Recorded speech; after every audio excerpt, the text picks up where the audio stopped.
Mengapa laki-laki cenderung menunda pernikahan? Oh, itu pertanyaan yang baik sekali. Satu, laki-laki tidak merasa diancam oleh waktu, oleh umur.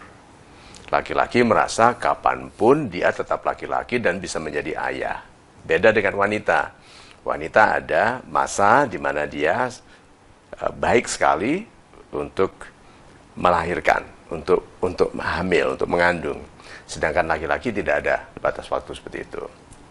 Kemudian yang kedua, laki-laki dibebani tanggung jawab menyejahterakan keluarga. Sehingga dia merasa tidak percaya diri, tidak pede kalau belum memiliki kemampuan untuk berkeluarga. Takutnya nanti begitu ternyata ada biaya-biaya yang tidak bisa diduganya, lalu dia malu. Malu di depan istrinya, malu di depan keluarga, atau orang tuanya, atau di masyarakat. Oke, jadi ada kewajiban untuk itu. Ketiga, laki-laki ini fighters, menerima tantangan dari orang lain, dari teman-temannya.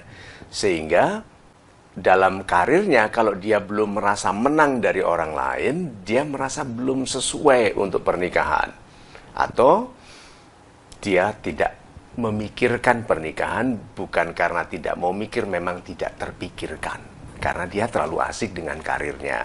Oke. Nah, ada istilah wedded to the job. Menikah dengan pekerjaan. Itu ada.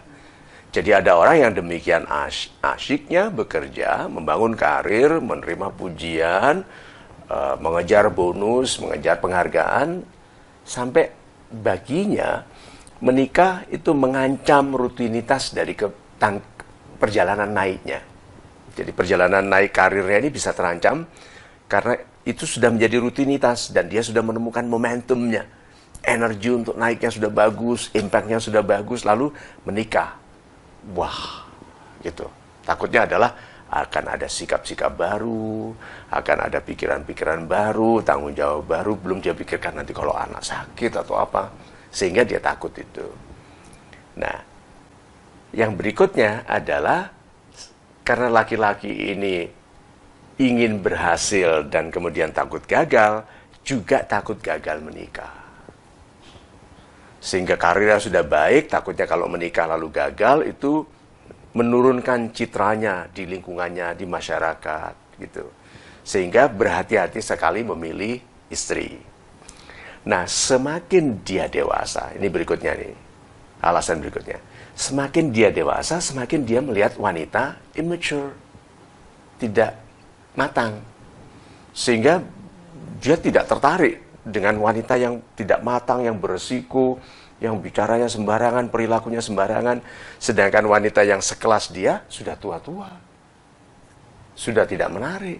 Nah, jadi dia bingung antara wanita yang matang yang mungkin malah bersaing dengan dia, atau wanita immature, muda, yang tidak dewasa, yang beresiko. Nah, pertimbangan ini banyak sekali, sehingga laki-laki lebih santai.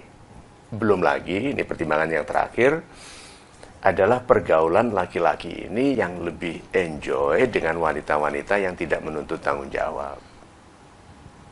Jadi dia memang ubyang-ubyung, pergi pulang pagi, bukan pulang malam, itu pulang pagi dengan wanita-wanita yang tidak menuntutnya menjadi suami.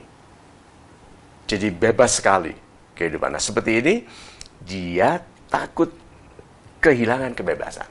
Begitu menikah dengan seorang wanita yang mengharuskannya pulang, makan, itu tuh, istirahat, tuh baju jangan dipakai terus 3 hari, gitu. Jadi ada wanita yang kontrol. Belum lagi nanti ada anak yang harus diantarkan sekolah. Jadi laki-laki pertimbangannya banyak sekali untuk tidak menikah. Sedangkan wanita banyak sekali pertimbangannya untuk menikah. Itu. Nah, lalu pertanyaan itu, mengapa laki-laki cenderung menunda pernikahan? Pernikahan itu pertanyaan dari wanita. Wanita yang cenderung lebih menginginkan pernikahan, laki-laki yang cenderung menjauhi pernikahan. Tuh. Semakin jauh, semakin kontras. Nah, laki-laki yang mengerti akan menemukan balance antara keberhasilan karirnya sebagai insan bisnis atau insan ekonomi atau insan organisasi, dan perannya sebagai seorang suami atau seorang ayah yang akan menjadi pemimpin keluarga. Kan itu bukan hanya sekarang saja, sampai nanti. Nama keluarga Teguh itu kan harus diteruskan sampai jauh dan harus sangat berwibawa ke masa depan. Nah, itu tidak bisa dibangun dengan menjadi laki-laki yang menua enjoy-enjoy saja, lalu membangun citra yang buruk sekali di kalangan wanita sebagai laki-laki yang tidak boleh dipercaya. Jadi wajar sebetulnya kalau ada laki-laki yang tidak mengerti balance antara keberhasilan karir dan pribadi untuk menjauhi pernikahan. Tapi kalau dia mengerti keindahan dari keseimbangan keberhasilan karir dan keluarga, dia akan memilih yang penting bagi hidupnya, yaitu keluarga. Gitu.